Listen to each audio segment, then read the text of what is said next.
আমি আজকে চান্দা মাছ দিয়ে ভর্তা বানাবো, সেটি আপনাদের সাথে শেয়ার করব। প্রথমে আমি শুকনো মরিচগুলো পাটায় বেটে নিচ্ছি স্বাদ মতো লবণ দিয়ে। আর মাছগুলো আগেই ভেজে নিয়েছিলাম।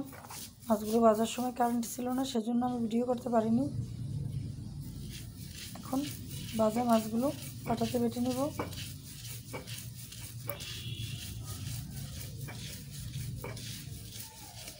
এই ভর্তাটা অনেক স্বাদ।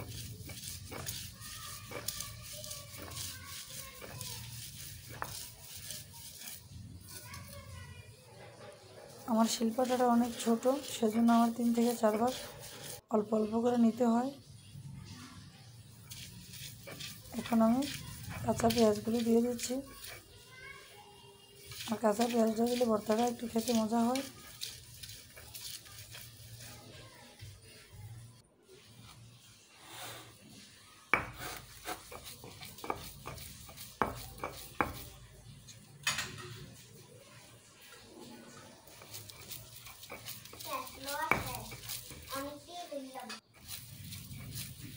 আমার ভর্তাটা বানানো কেমন হয়েছে অবশ্যই কমেন্টে জানাবেন।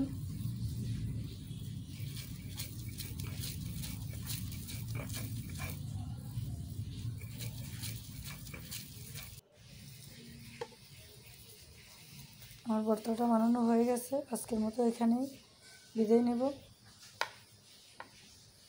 নতুন কোনো ভিডিও নিয়ে আবার হাজির হব। আল্লাহ হাফেজ।